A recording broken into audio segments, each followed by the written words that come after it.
The second one, it's y equal to minus 2x squared. All right, and the third one, it's y equal to minus, okay, we have got a half minus a half x squared. Right, so those three are your functions, right? These three are the functions. Sorry, that's supposed to be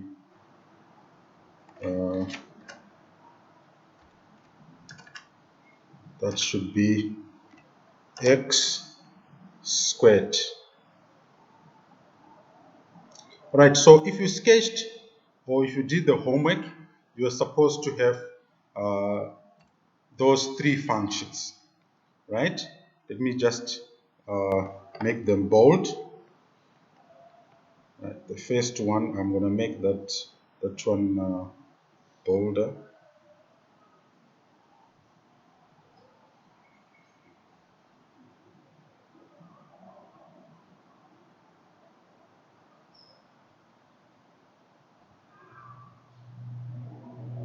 Right, so that one must be thick, and the other, this is very easy. So I expect you to have managed to sketch the two functions, sorry, the three functions rather. By now you should have sketched all three, and you can mark your work, right? All three have got a maximum turning point. So you have the three functions, the blue one, that's G, and the, okay, our G is gonna be the blue one. Okay, our H is that one, then this is gonna be F.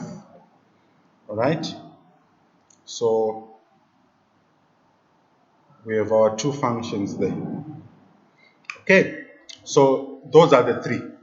Now when you are sketching them, obviously you have to use your free hand, okay, and you must choose an appropriate domain. If it's not provided, you choose your own domain, and then you determine the y values, then you plot the points, and then you join those points using freehand. So if you did the homework, you just mark your work. You're supposed to get graphs like this, and they all have a maximum turning point, and the y-intercept is at the origin, which means y is equal to 0. All right, so now the thing is, for all of them, they have the same range, okay, they also have the same domain.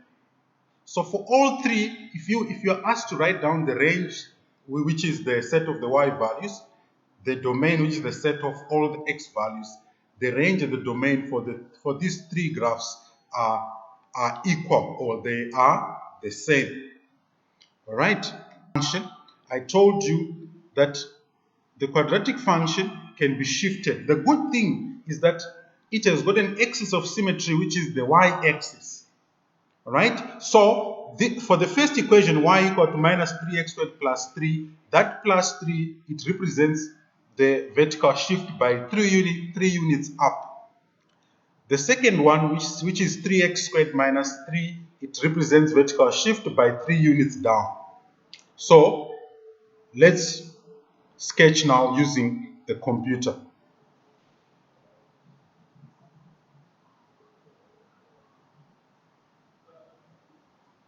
Right, so we have the first equation, it's y equal to minus 3x squared plus 3. So it looks like that, right?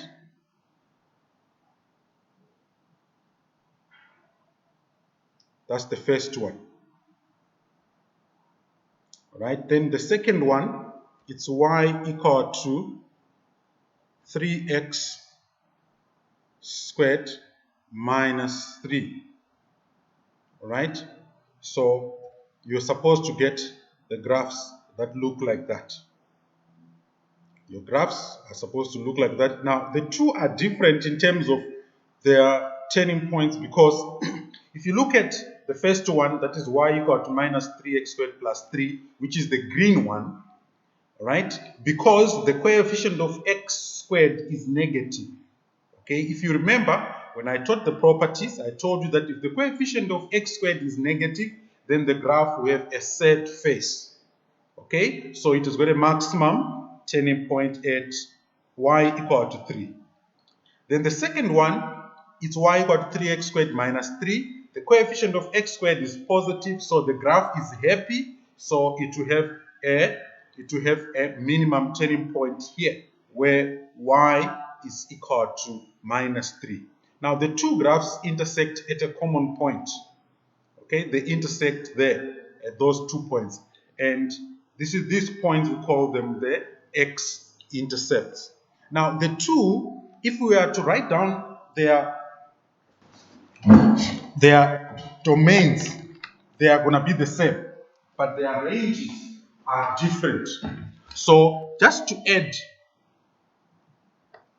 here, let's just write down the ranges of the two questions. Okay, the domains are the same,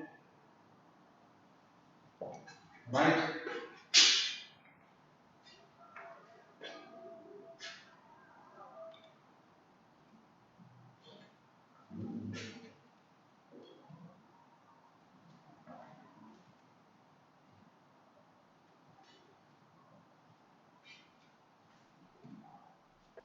Okay, so for the first one, y equal to minus 3x squared plus 3. We need the range. The range is going to be equal to, the range is going to be, now remember, that y equal to minus 3x squared, it has got a turning point there, which means the largest value of y is going to be equal to positive 3. Okay, the largest